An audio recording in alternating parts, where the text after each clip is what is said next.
Alright then, welcome back to the International Dota 2 Championship West Qualifiers. I'm going to be learning how to say that a lot over the 7 days. Also, I should probably pronounce Miguel's name, not Meagle. I like Meagle better. Meagle, sounds like Mingles. Sounds like Smeagol. Smeagol.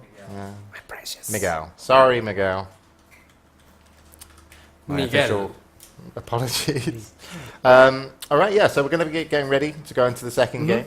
If you've only just joined us, this is the start of the $1.9 million qualifier to go to Seattle to play in the big international free tournament with all the invited teams. There's only 2 spots, and RoX.KIS are looking. What were you did face stuff? What did I say? No, you didn't Was it say weird anything. sounds? It was the house was making a noise that I hadn't heard before, so I was like, "What is that noise?" I didn't hear that. Probably Yeah. someone Trans using heard it too. probably someone using a vacuum cleaner.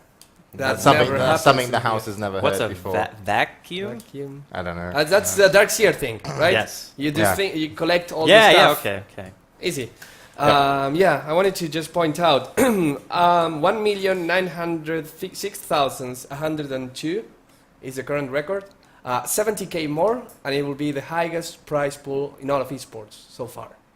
So, And you can, of course, contribute to that by buying the compendium. yep. $10, and I think 25% goes towards the prize pool. Yes. And how that gets distributed, well, it's up to Valve. But in Valve, we trust as it will probably get distributed a lot more evenly. So, yeah, because so far, normally it's only the top 8 teams at the international that get paid. So we'll see what happens there. Yep. So if you're joining us, if you stayed with us, you're just welcome back. We're currently in the first game of Group A. It's RoX.KIS versus Absolute Legends. RoX.KIS take game 1, and they're 1-0 up. And I believe they're in the lobby, Andy. Yeah. So we won't really make them wait. We want to make sure all the games are played on time today. And so I guess we'll throw it over. And Webhaz, are you ready? Can I get a yeah?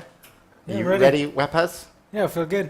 Yeah. Feels Can I good, get You're more asking excited? Webhaz, Webhaz, yeah, are you you realize ready? that. Are you ready, Webhaz? Yes! There we go. Yeah, now I believe you're ready. Felt some diaphragm in that one. It was good. Yeah. I like that. Yeah. Project your voice, Webhaz. Use your outside voice. My outside voice. Okay. It's gonna I'll be try. good though. I'll try.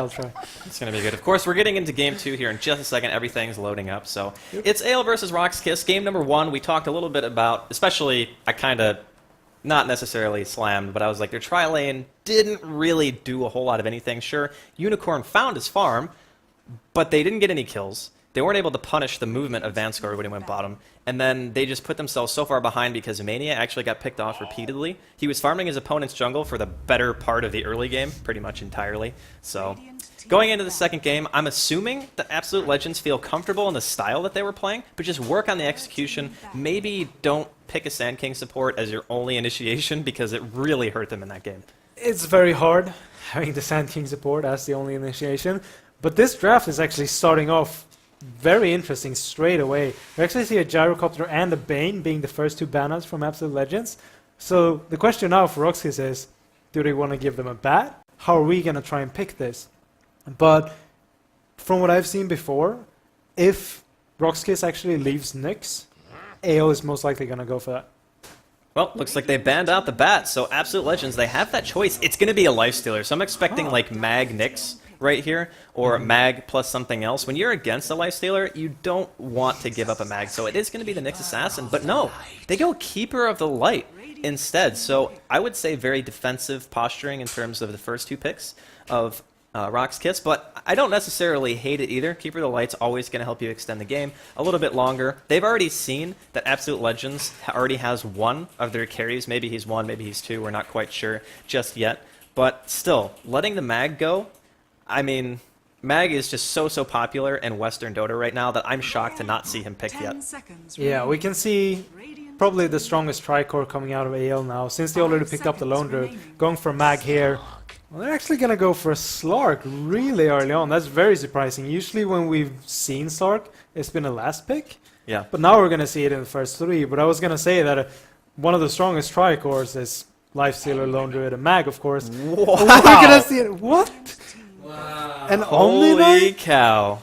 Okay, This there's only draft one is- situation that you ever pick an Omni-Knight, and that's when you want to fight all the time. Don't ever stop. Omni-Knight is like the #1 turnaround hero during fights because of his heal, of course. Repel is fantastic. GA against a team who, as it stands right now, is comprised of almost all physical damage. Sure, Slark is a mix of the two, but it's still a very, very strong hero. The question is, where are they going to put him? Because Omni Knight, he doesn't see a lot of play. He's that hero who, he needs levels badly. Like, that's the one thing that he really absolutely needs. Doesn't need gear so much, maybe Arcanes, maybe a Soul Ring, you know, and then he's good to go. But if he can get those early levels, he is enormously powerful in the mid-game. Yes, and like you said, especially against these three heroes, if he can, you could go for a blink on an Omni, of course. We might not see that, but it can always be good just blink in and get a GA out, or Guardian Angel out, since I can't say the shorter version. But just getting that out against these heroes would be really, really good. But this draft is very interesting at this point, because Omni Knight in the first 3, Slark in the first 3. It's like, we never see those two heroes, at least not together, in the first 3 picks. Yeah.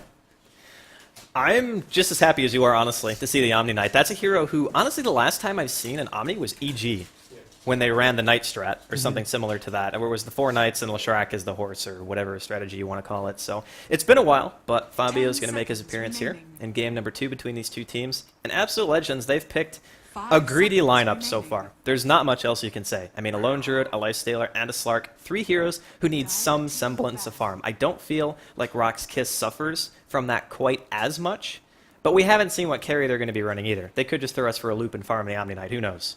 Yeah, go into safe lane, farm the Omni Knight, farm with heal. I mean, they got a cuddle. They can just give him mana all the time, so maybe he doesn't even have to go for a Soul Ring as well as Arcanes. Maybe just Arcanes will be enough, just because having that cuddle on the lane as well. So we're going to have to see what they want to try and do.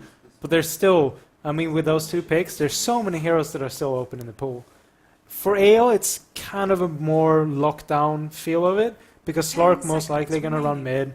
We'll see the Lifestealer either in the safe lane or the long lane, depending if they want to run a safe lane Lone Druid or not. But safe lane Lone Druid is just so damn strong. It's really hard to beat that with any 1v1 matchup.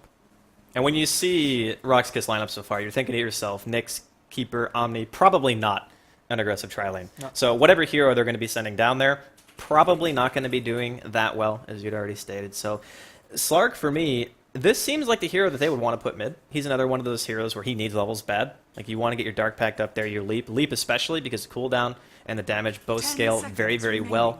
Essence Shift is always going to be nice if you can get more points into it, but it's not as important. Once Slark hits 11, that's like his peak, you know, that's when he feels the strongest, he gets the biggest benefit from his passive, considering the point in the game that it will be. So I'm assuming he's going to be mid, but we haven't seen what RoX.KIS potentially are going to be pitting there yet. Could be the Nyx. Could be the Omni. I mean, Omni mid is actually not that bad, especially if you get an early bottle. You don't ever have to leave the lane, per se. You can just sit there, heal spam, push the wave up. Not sure how good a rune control he's going to have, but a lot of question marks so far on this draft. I mean, I have seen Slark picked recently, of course. We know that Korok likes to play it from Team Liquid, so he's definitely seen some spotlight, but I'm not sure if we've seen quite as weird picks as we've seen right now. Yeah, the hard part with the Slark is that he really got to snowball quite a bit in the early game. He's got to get a good early start, because if he doesn't get a good start, it's so hard for him to just get pick-off kills, and especially with the lineup that RoX.KIS got, they got an Omni Knight with a Repel, as well as a heal and a Guardian Angel. If he doesn't get a really strong start, he's not going to do a lot against that team, especially, as well, they got a Nyx Assassin with a Carapace, which is going to do a lot of damage if the Slark actually jumps on him, so we'll have to see what this Slark can actually accomplish, but they're taking a lot of time for this last pick, or the 4th pick right now. Well, they do need some supports, and of course, Lina is going to be the choice here from AL. So, the Lifestealer, the Lina, you're thinking aggressive lane. That kind of says to me that what I thought earlier is probably going to be true. We're just going to be seeing the Slark mid, because you already see that 1 pick. I doubt they're going to put Slark in a tri-lane, and RoX.KIS, man. I told you, they want to pressure, they want to fight, they have a Keeper of the Light to spam the lane, they have a decent stun in the Nyx Assassin with his Impale, and now they have the Wolf. Yeah, it's just so weird. I mean, we've seen Lycan a bit getting picked up. It's a really good split pushing hero. You can even run him long lane because you can pull with the wolves, since I believe they got a bit more armor, so they can actually tank a bit. But it's still a hero we don't see too often. I don't think we've ever seen it with an Omni Knight. 5 seconds It's just their drafting is really weird, except for the first 2 picks, in my opinion. So it's going to be very interesting to see what they want to try and go for the last pick. Are they going to get a dedicated mid? Are they going to get an offlaner? Or are they going to get a safe lane farmer? They still got everything open for them at this point. Well, the one thing that actually both teams lack right now is initiators. Like, they don't have any. And Enigma is going to be the last choice out here from AL. So I really love the Enigma pick. I was thinking about how scary it would be for a repelled Lycan to run in to AL's team. Sure, you can get entangled if the bear ends up getting lucky, but if not, heroes like Lina, they're just going to die. And a Juggernaut. Okay, so quadruple melee, all early game. They have Purification for the heal. They have Healing Ward. They have GA. They have Howl. This is one of the scariest early game pushes with actual kill potential that I think I've ever seen. Like, this is... You walk into that team, you're probably not walking away. I really like the Juggernaut pickup here, because he can rush a Vlads on the Juggernaut and let the Lycan rush a Necrobook instead. Yeah. And then that pushing power is just tenfolded, because you're going to get Howl for the Necrobook, and it's just like, what does AL actually have to stop that push, except for a Blink Dagger Black Hole Enigma? They barely have any split push or any counter push whatsoever at this point. So they're just pure pushing power from RoX.KIS is going to be so good once they actually just stack up. And they can even split push with the Lycan because they have a Keeper of the Light. I'm speechless right now. It's going to be solo playing on the Omni Knight. We're going to get to see an Omni Knight middle lane. So this is going to be potentially a Slark versus an Omni mid. Probably not the most exciting lane in the world to watch, but at the very least, we're going to see how each of these heroes can impact the mid game. I think the Omni is going to have a slight edge in terms of what he can accomplish, just because of how good his spells are in the early game. Stop that early aggression, stop the Lina combo and the Lifestealer from being able to burst somebody. You GA. If the black hole from this Enigma isn't on point, it's going to be so difficult for AL to stop the push. That's like their saving grace. Sure, Entangles might help if you get some from the Lone Druid, but the last line of defense is basically that Enigma with the black hole. Yeah, and Enigma is pretty much forced to get the Omni Knight in every black hole. I mean, the Nyx Assassin, of course, he needs to get to be able to interrupt it, as well as the Juggernaut, because the Juggernaut can, of course, Omni Slash. But the Omni Knight is the big target to get in the black hole, because if he gets Guardian Angel out, they don't have any damage whatsoever except for the Lina. Yeah. And Black Hole is such a long cooldown that RoX.KIS can just brute force their way into the base after that. So that's the biggest downfall for AL right now, that their ulti, that is going to be their saving grace, is on such a long cooldown. We'll see if RoX.KIS can punish him for it. If anything, this is going to be one of the more interesting drafts I think I've ever seen, at least lately. So RoX.KIS, they've got their Juggernaut in the bottom lane, so BZZ is going to be down here for the moment. Accompanied by, of course, Vanscore playing that support and Yol playing on the Nyx. So it's looking to be a potential aggressive tri-lane here. They're going to try to stop this Lone Druid from getting anything done, and kind of expected out of AL. They're running an aggressive tri-lane of their own, but with an Enigma. So what they could potentially be doing here is just put the Enigma in your opponent's woods. You know they're not going to be there. You know it's pretty much just going to be a solo Lycan up until this point. Make sure the Lycan has the hardest time possible, because that hero is being relied on pretty heavily for damage output.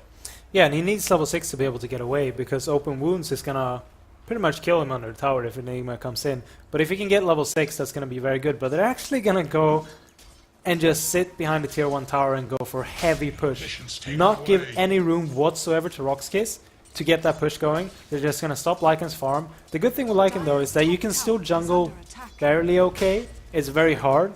But this is going to be a very good early game advantage for AL. Honestly, once Dread hits like 2 or 3, I would expect them to probably just go bottom like this Enigma is. I mean, you're going to be pretty safe down there. The one downside is that since the Lone Druid is here, Unicorn, he's got the bear, he's going to stop the pressure on this tower, whereas AL, they're completely uncontested. They don't have a hero like Enigma who can make those images, or not images, but Eidolons basically, and just kill this tower in the first minute and a half of the game, which seems to be the case right now. And Solo going to go ahead and repel himself, get away from Miguel right now. But yeah, this 1v1 matchup, like I said, probably not the most exciting, but the mid-game impact is really what matters here. Yeah, what I feel is interesting about this matchup is, though, that they actually picked the Omni Knight to counter the Slark. Because they pretty much picked it instantly after they picked up the Slark. Yeah. So even if they had a plan for it, it still felt like it was really just a counter pick towards that Slark to just run in mid, because Omni Knight can get so much in mid because Slark can't really kill him, like we mentioned. Because he got Repel, he got the heal, of course, as well.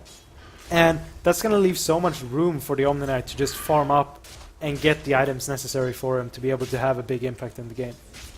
Rotation coming out of RoX.KIS quite early here. They've already sent Vanscore back top, of course, along with the Nyx Assassin being played by Yul, and they left Juggernaut bottom to basically solo against a lone druid, which is not an ideal situation. There is pretty much no way that BZZ is going to be having a good time in this lane anymore, but RoX.KIS say it's better for us to have our early game towers and potentially have some kills on the board rather than just giving away this tower for free. So AL, they rotate their Enigma back to the jungle themselves. This time it's going to be defensively jungled. And basically, the tower is saved for the moment, but I don't want to say the damage is done, but that tower is still really low. Yeah, they managed to get a lot of damage out on it, so they, as soon as they just leave this lane unguarded for just a few seconds, AL is going to be able to get this tower quite fast. Well, we can see the player cards actually going up, so we can see the matchup down in bottom lane. This is perfect, of course, going up against the Unicorn. Oh, and first blood. Lina gonna manage to get a kill on Dread in the top lane. So that aggressive potential that we were talking about, the Nyx, unfortunately not gonna be there. He was a little bit too far away, couldn't help at all. And AL, they put themselves on the board. This is something they didn't have the opportunity to do in game number 1. And middle as well. Looks like we're gonna see Omni Knight dropping to Miguel, and of course the Enigma, who decided to rotate over. So 2 very quick kills coming out of AL just 3 minutes in. And that's really good to just stop the pressure coming out of RoX.KIS, because if they leave RoX.KIS farming at this point, the pressure coming out is going to be so massive. And right now, they just got to try and keep it down as much as possible, get farm up on their heroes, because as soon as RoX.KIS starts pushing, it's going to be hard to be able to farm on every hero, because they're not super mobile. They're quite just static farmers compared to when they actually have like something like an Nature's Prophet or anything like that. So they're forced to kind of just sit in place and farm, and it's very hard against a team that RoX.KIS has at this point. Well, Solo not having as good of a time as he was earlier. He's still barely leading in terms of overall CS. We can see him using the Purification basically to nullify the damage that Miguel can actually do. But the one nice thing about Slar Commit is that once he hits 6, if there's no vision, or if there is vision, he's going to know about it. Because he's not going to get the extra movement speed, he's not going to get the regeneration from his passive. And top lane, again, yet another kill going the way of AL. They might actually be able to kill Vanscore here too. He doesn't have boots. Mania actually does at the moment. They're continuing to chase him down. Going to see a TP up here though from Nyx, and I think this is going to be the end of the aggression coming out of AL so far. But Mania, completely out of mana, doesn't have enough to stun. And BZZ really struggling here in this bottom lane. His healing ward gets taken out by the Bears. So 3-0 to AL right now. Yeah, one thing though that I feel is still kind of going the way of RoX.KIS is that even though BZZ isn't actually getting anything in bottom, a Juggernaut kind of only needs levels at this point. I mean, he needs some farm, of course, so his Omni Slash can do damage. But with the lineup that RoX.KIS has, they're just more focused on getting farm on the Omni Knight, as well as the Lycan at this point, and just having the healing ward there is going to be enough from the Juggernaut to start off with. Well, first tower of the game drops. Give it to AL. Tier 1 top lane goes down, and Mania actually gets the last hit. So he's already got phased. It's 5 minutes in. He's sitting at almost 800 gold on top of that. Going to assume he might be going for the drums, might be going straight for an armlet. And this is already way more than AL even needed to accomplish in the early game, because you still have that Enigma to fall back on. Sure, it's going to be kind of difficult to get a good black hole, but if you look at the side of RoX.KIS, they don't really have that many interrupts. It's basically the Nyx and Omni. Those are the two, like Omni Slash, of course, not the hero Omni Knight. But if you get one of those, you can stop the black hole. But if either one gets caught, it's already much more difficult to get in position to stop the hole anyway. And they got first blood, plus 2 other kills, and they have a tower. I think AL is looking pretty good so far. Yeah, they're in a very good position right now. BZZ is actually going to get rooted, and a bit surprising to see that he keep on going for this, because if he gets rooted once top again... lane. Going to see another kill as Mania ends up picking off Dread. Yul pops the spike carapace, but these heroes, like between Vanscore and Yul, they don't really have that much damage. Like, they don't really have a way to hold somebody down and kill them. Their game plan was to try to get as passive of a laning phase as possible to try to get the early levels. We can see that BZZ is almost level 7, so he's going to have his max spin. He's going to have his Omni, but they needed unobstructed farming for like 10 to 15 minutes before they felt comfortable taking these fights, and they're not getting it. Yeah, Lycan's dying over and over. He's died twice right now, and That's quite big for AO. I mean, Omni Knight's died once as well, and the Nyx has died, but the Lycan dying at this point is just really, really bad for them because they need the items coming out of it. Oh, Miggle playing so brave right now. Rise comes in. Unfortunately, doesn't have Black Hole. Only level 5 at the moment, but they're still continuing to apply pressure everywhere. Like this mid tower taking quite a bit of harassment. Keeper of the Light comes towards mid, throws out a blast, trying to push people back. And we just haven't felt the presence of basically anyone on the side of RoX.KIS so far. And BZZ, the poor guy, he's having probably the hardest time and hasn't actually given away any kills. Interesting leap there by Miggle, but he's going to go ahead and pop his ultimate, run back. He's going to be fine, and he actually goes phase boots. So interesting. Typically you see Slark with treads, but I said that about Puck last game, and they made phase 2, so maybe they just like going fast. Yeah, they really like that movement speed. Yol might be in some trouble here, but Miracle's not going to throw out the stun, just throws out an auto attack, so nothing's going to happen. But looks like AL really wants to try and force this mid tower. Rise is here with his convergence as well, and looks like they're going in.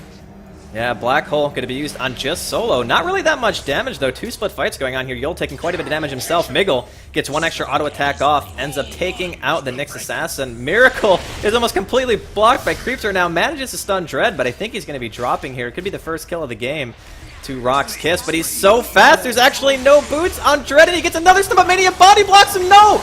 The Dragon Slave kills the wolves. He's going to live through it all, and Dread, unfortunately, not going to be so fortunate. There was an ultimate on Solo. He will pop it for just himself, but it simply doesn't matter. Miracle comes back in. He says, you can't kill me. I'm going to stun you and get yet another kill. Talk about a catastrophe of an early game. 8-0, AL just rolling right now. This is not RoX.KIS game. I mean, it was an interesting draft, but at this point, the game is just going so well for AL. They're getting so many good pickoff kills. They're killing off the Lycan over and over, stopping him from getting any farm whatsoever. He's level 6, so he's got his ultimate, so he can actually run away. But he's got a Ring of Basti, as well as a bottle. That's pretty much all that he has. So at this point, it's just so hard for them to get anything going. And they kind of just have to try and slow this game down a bit, and then see if they can maybe go for a Roche and go for some pushes. But if they keep getting picked off like this, AL is just going to get stronger and stronger. Times are scary right now. If you're RoX.KIS in the early game, we saw that the Lifestealer also has his drums done. So he's got the phase drums build. We'll see if he goes into an armlet. Looks like Miggle is actually deciding to go the same exact build. He's going to have drums himself here. He's got the full wand.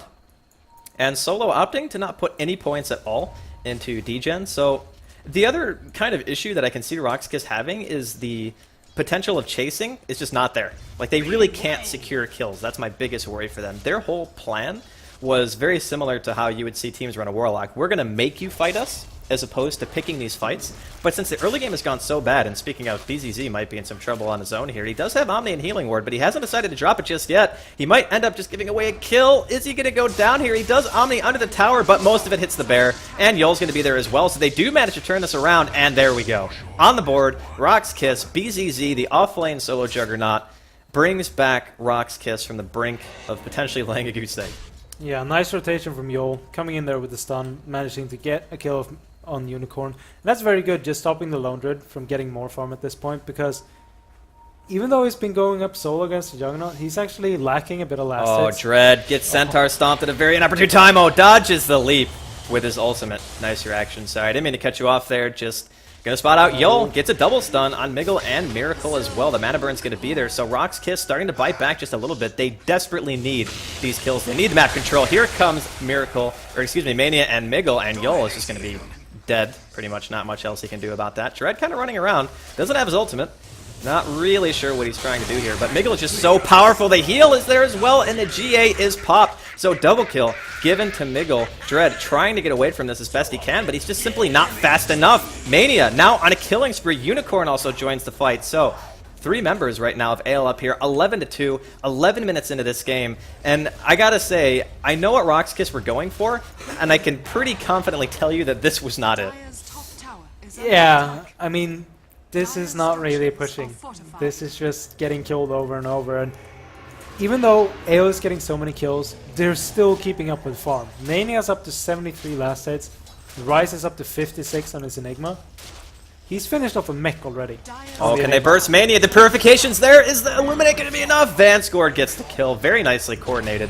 And that's how they pretty much need to get kills. But the tower ends up dying anyway, so AL ends up getting a tower even though they end up losing the Lifestealer, Mania still gets his armlet, even with that death. So 1 kill, pretty good, but RoX.KIS have a long uphill climb if they want to get themselves fully back into this game. Going to see the TP bottom. It's going to be Yul. BZZ wants to go in. He's going to pop the spin. Ryze is there. He has the black hole. Is he going to try to turn it around? It looks like he's just going to give up his life anyway. Actually, Soul Rings to die a little bit faster. Maybe he wanted to try to mech, and that's going to be a double. So 1 kill for BZZ, 1 kill for Yul. Omni Slash was used, and that was actually, I think...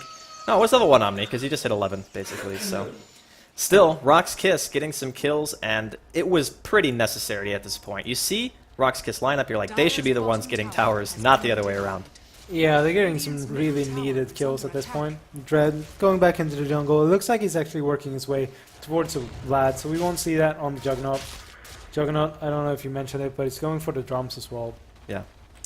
So it's going to be able to get some extra movement speed up, but I believe that as soon as they get this Vlad's, they should try and get mid tower and then just go for Roche, because they really need to get something going for them. I mean, they're getting some good pickoff kills, but at this point it's still...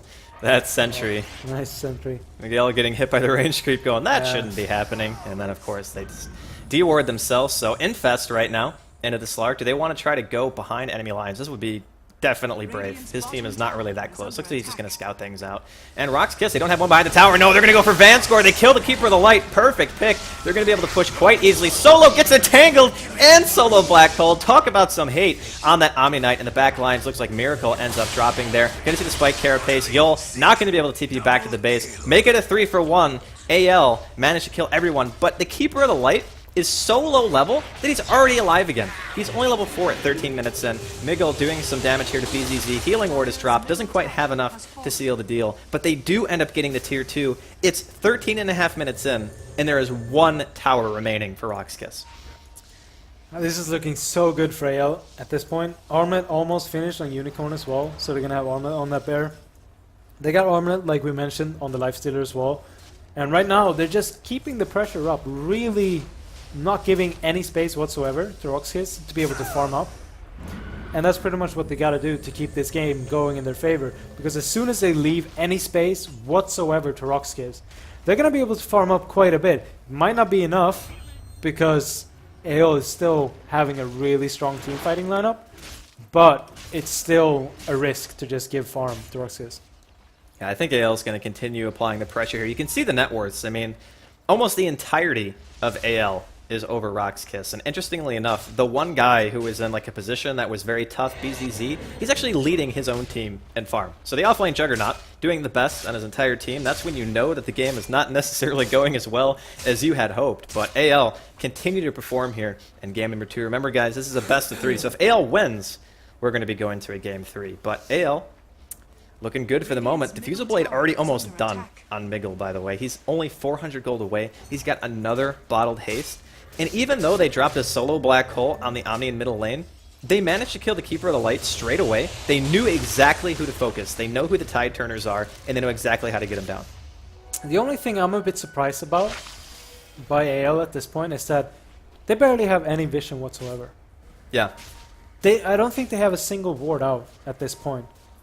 No, they actually don't. They have a sentry mid, and that's it. RoX.KIS is the one, or are the ones with the proper vision at this point, and AO, they're kind of just running around in the blind. So RoX.KIS actually knows that they can farm at certain places, which is really good for them. So I would like to see a lot more wards coming out of AO. I mean, they only have one proper support, I'd say, in the Lina. But Enigma can also help. Enigma actually picking up a gem right now, so they're going to be able to de-ward quite easily as well. But still, if they get wards up, they're pretty much going to shut down RoX.KIS completely. Well, I gotta say, we were talking about RoX.KIS push potential. AL is looking pretty scary right now. They got the conversions out, they got the bear, they're beating on this tier 2. I just don't know if RoX.KIS can even fight this. I mean, if you have initiation onto Miguel with your Nyx Assassin, you get the Purification Bomb, you might be able to burst him, but no, they just sacrifice the tower for free. Slark actually gets his Diffusal Blade after that, as Unicorn gets the last hit on the tower. So they are incredibly farmed, and Slark keeps getting amazing runes. Like now he's got a DD and a Diffusal for the next fight, and they're going to have an Aegis. I don't know if RoX.KIS can really live through this kind of a push. Yeah, this is going to be so hard for them to be able to do anything in this next fight. They're going to have Black Hole up as well. Rice can finish off his power threads if he wants to go for it. Maybe even go for a Necrobook if he wants to go for some proper pushing power, or just add extra pushing power into the lineup that they have at this point. But it's still looking very grim for RoX.KIS at this point, because they don't really have any items whatsoever. They got Arcane Boots in a bottle on the Omni Knight. They got Face Boost drums and working his way towards the Yasha on the Juggernaut. And then the Lycan, of course. He's got a Vlad's and a bottle, and now finished off the Medallion, but it's still not really any farm whatsoever if you compare it to AL. Yeah, the net worths just pretty much tell the story. We got Lifestealer sitting at 9,000, Slark below him at 8,000, and you look at Miguel and you're like, he's really farmed. The Lifestealer has more farm than him, and it's 17 minutes in. The full armlet, 3,000 gold, actually 3,100. He's got the drums, phase, the Orb of Venom. They can pretty much do whatever they want in terms of build. He might be in some trouble here, though. Oh, what a reaction from Mania. Really, really nice timing. He actually gets Omni, though. They're going to be able to stop that. Infest into the creep. Mania just does not want to go down here, trying to go for Yul, but unfortunately, it's just not going to matter. Can he armlet toggle? No, unfortunately, he's still inside of the spin, so unable to really live through it. Diffusal Blade onto Yul. The GA is pop, but it misses. It misses on Yul. The healing ward goes down. Sentry's going to be dropped here as well by the Nyx. He only manages to stun Miracle before he ends up going down, so I mean, Mania, he made it a fight, and he made it a long enough time to where the rest of his team can help him out. Dread, gonna get rooted in place. He's attacking the bear for dear life, turns into a wolf and says, I don't want to be here anymore, and he's gonna run back to base. And he should be able to get out. Miguel might try and look for a snipe here, actually. Dread is gonna TP out, though, which is a very smart move at this point, because Miguel, when he's not in vision, his movement speed is quite high. He's up to 504 at this point. Yeah, he's almost at that max move speed, so he actually is when he's phasing. But more importantly, RoX.KIS still have yet to assert any map dominance at all. Like, they haven't won really many engagements, if any at all. AL always just seems to be getting the better of every single situation. So the question is, what do RoX.KIS really have to rely on for base defense? Sure, the Omni Knight is something that you look to and you're like, yeah, this hero is really nice at being able to defend the base. But there's already a Diffusal Blade on Miguel. They can focus whoever they want. Sure, you can bait the Diffusal Blade with a Repel or something and then GA, but is that going to be enough? Yeah, that's a good question. I mean, you can just black hole the GA as well if you want to. Yeah. Because at this point, they're just so damn strong that they don't really need the black hole in the fights either. We've seen it before in the fight in middle where they push the tier 2 tower. Oh, yeah. Speaking of just solo black holes, BZZ not going to be happy about life right now. The follow-up for Miracle after the black hole was about to end, enough to secure the kills. So, 16-7 and 19.5 minutes in, and AL makes a stand. They're like, we are not going to go out of this that quickly. Miguel going straight into the base. Mania going to be there to follow. Purification onto Yul. Gets the Aegis down on the Slark, but Miguel's going to be back in just a second. Yul pays with his life, and Rise, of course, does not have his ultimate, but he does have the capability of spawning those minions. Pops the mech, still has that gem going. And the Keeper Blast, at this point, doesn't really seem to be deterring AL enough to stop this push. The Glyph is popped, so this is like the last of the last stands right now for RoX.KIS. Yeah, I mean, the Illuminate is only level 2 because he's been maxing out on the mana instead. And this is going to be easy racks for AL.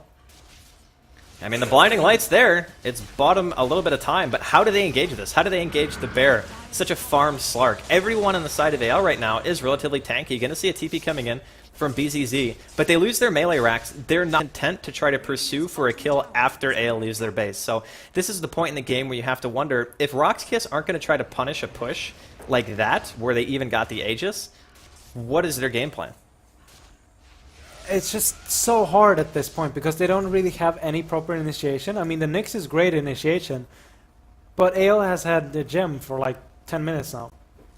And it's just so hard for them to be able to go in and get proper initiation going. So it's going to be very, very hard for them to just get anything going whatsoever at this point.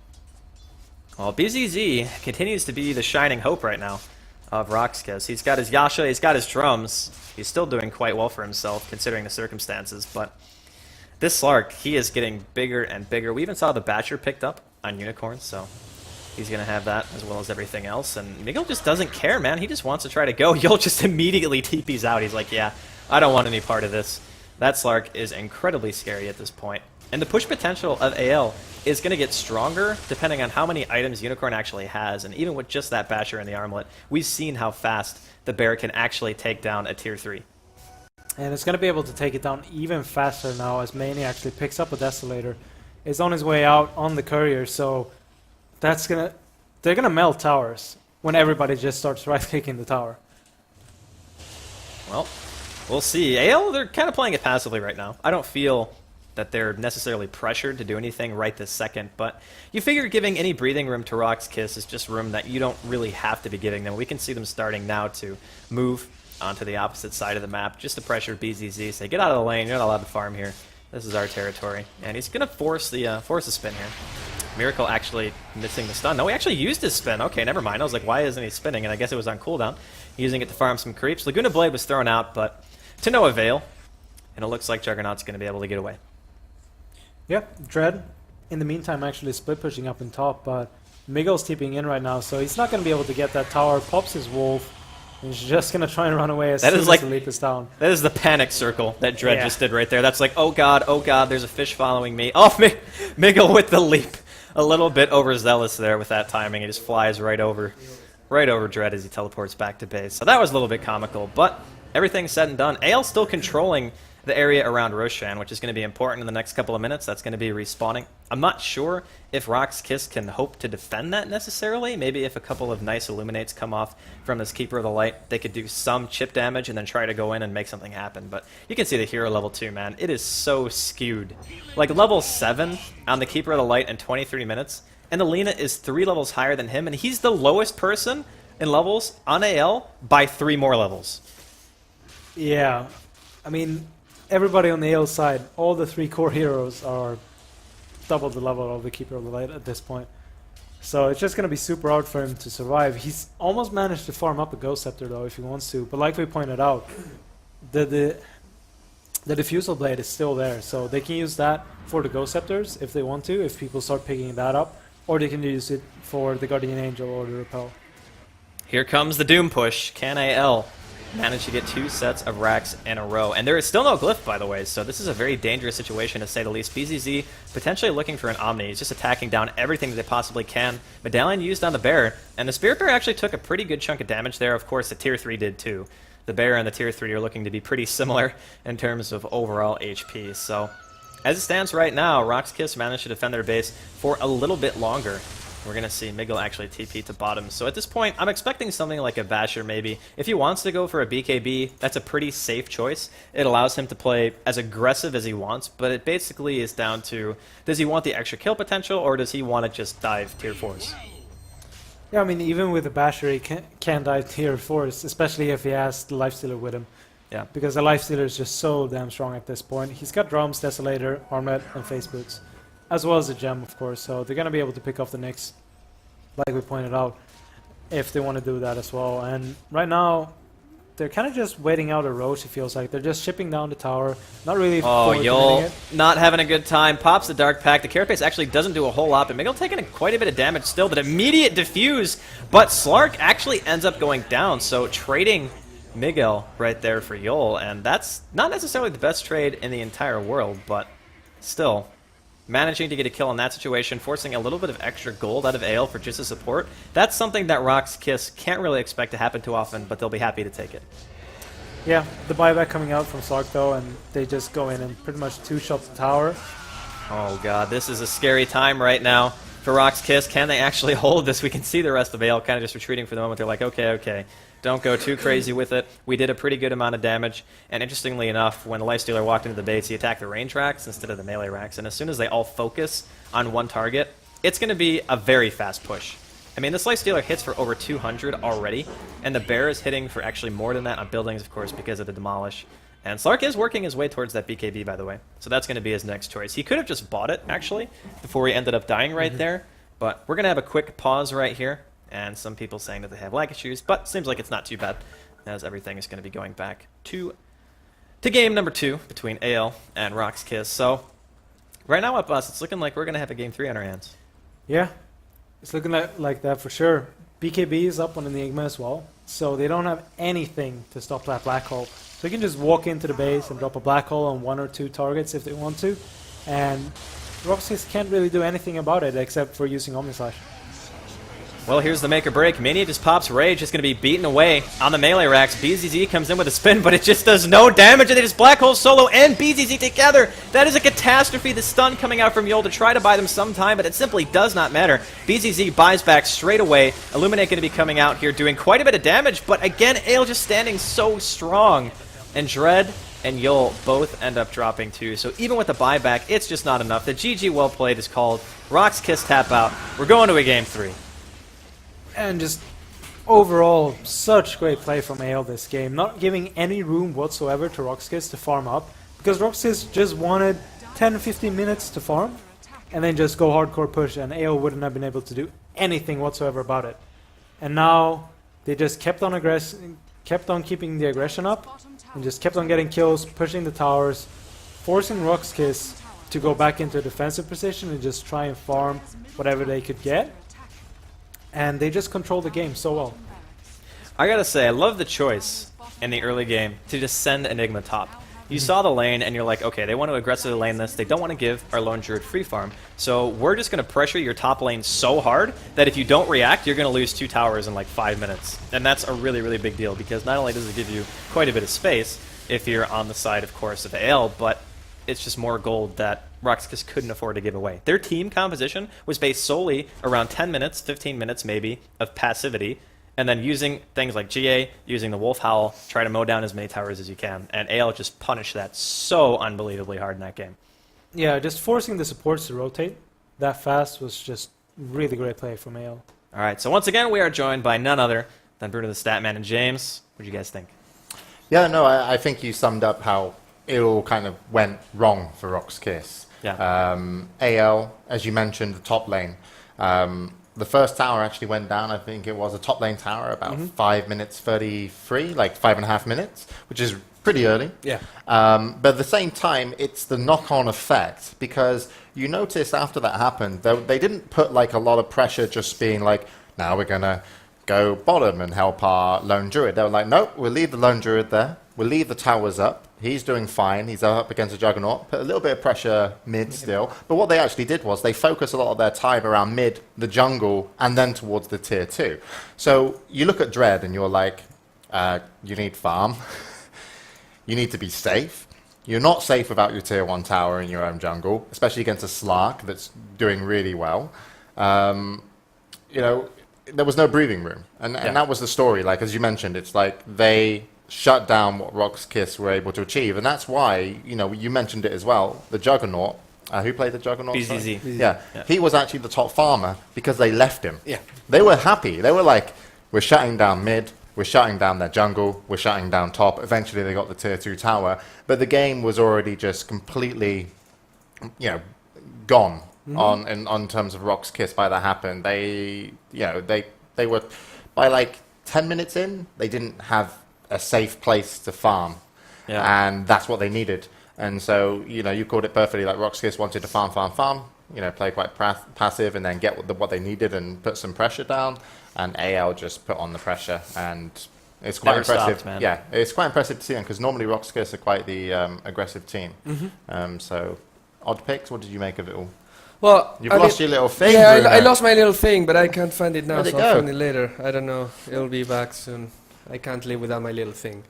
Anyways, I'll find it, Bruno. yeah, thank you. This is really important. When you go with an aggressive tri-lane against an offensive tri-lane like this, what will happen is that you have lots of weight onto this group of the map, onto this sector of the map. You also have a jungler here, meaning if you're doing well, you're controlling the jungle. Your mid will be having this room because you'll have the rotation. You don't care about what happens, but no one will try to target your jungle right now. So what you make of this is, if you have the first tier 1 tower here and you get control of this, you get control of this half of the map. But by getting control of this half of the map, you're getting control over 4 heroes instead of normally what you would get like 2 or 3. And that's what happened. Like, yeah, okay, you can still farm on your Juggernaut, which is an offlane Juggernaut, so he can't go back to jungle as a backup plan. He can't go to Ancients because the Juggernaut is not really good at farming Ancients in general. And he's going to have a bad time versus the lone druid exactly, anyway. and a lone druid, you have to save your spin, because your Blade Fury. Because if you get an entangle, you have to use it to run away, otherwise you'll die every single time. Your Omni Slash is not so effective because there's always 2 units, so you can't make sure that you will always hit Lone Druid. And Slark really had an easy lane mid. Yeah. I can't analyze that matchup really much because I don't think it happened before, and I don't think it will happen again. It's pretty uncommon. I don't think I've ever seen that matchup either. But you look at it and you're like, neither hero should really kill each other ever. But then suddenly an Enigma, and then Solo died. And that's like icing on the cake because he's the one hero during the mid game where you're like, he is the one who's going to turn the fights for us. He's the one who basically has to succeed in this situation. Because as James mentioned, the rotation made it so BZZ's up against the Solo Lone Druid is a Juggernaut. That's not a great matchup for the Juggernaut. Nope. So Unicorn was farming, Miguel was farming, top lane was killing and farming. It was like a triple lane win. Yep. Yeah. And also to mention as well, Absolute Legends, I think, finished that match with all their tier 1 towers up. Yes. Yeah, they didn't lose They didn't it. even get, I'm not even sure how much damage they did to the towers, but they didn't get the kind of pushing potential from RoX.KIS with the Lycan. So yeah, it was just a really nice play, and I'm impressed. I'm impressed by AL, but also I think RoX.KIS, those picks, bringing in an Omni Knight, I really like Omni Knight as a hero. I think it can be really clutch in terms of big team fights and what it can offer. The Enigma was a great pickup, though. I think it was afterwards the Omni Knight got picked. So I really like that was last pickup. pick. But I don't think RoX.KIS should be coming out with kind of odd lineups. I think they should just be like, this is what we're good at. And you do see AL banning what they know RoX.KIS like to pick. I think a Bane Yeah, and was Gyro. gone. And also like if RoX.KIS ever get themselves like a Wisp or something, that's often gone as well. I'm not sure if that was a ban out, but like RoX.KIS play a really good Bane in their tri lanes as well. So I think if RoX.KIS go back to something a little bit more familiar, they should be able to come out on top. This is really dangerous though, just because AL picking up this game, their motivation is going to be like, it's just going to be sky high. And this is, you've got one day today. You're either in the winner's bracket, or you qualified, or you're in the lower bracket. Yeah. No one wants to be in the lower bracket. A 1-1 scoreline giving AL that win in a very convincing fashion. It's going to be a very even game. I wouldn't be able to call who's going to win, but I hope RoX.KIS go back to a normal lineup. And everyone wants to win, not only because they don't want to be in the lowest bracket, but also if you win today, and then you win again today, you don't play tomorrow. I mean, the winner of the game here goes to the winner of the winner game. Yeah. So if you can win your 2 games today, We you can get bring one up extra free day. let's bring up the brackets Yeah, just let's to go. remind people, if anyone hasn't seen the brackets. You can see, RoX.KIS A 1-1. If they win today, they go into the next upper bracket match where they play the winner of DD and Empire. If you win that one, you're in the final group. And not only you're in the final group, you qualified first, which means that you will play the second place from Group B, which is, EG, Mouse Sports, IC Cup, and QPAD Red Pandas. So even then, you should have a better first game. And RoX.KIS and DD were my 2 favorites to go through. I'm very impressed with Absolute Legends so far. And of course, if you lose today, you will go down to the first game in the lower bracket, and you will wait there, and you'll be the first game tomorrow. Yes.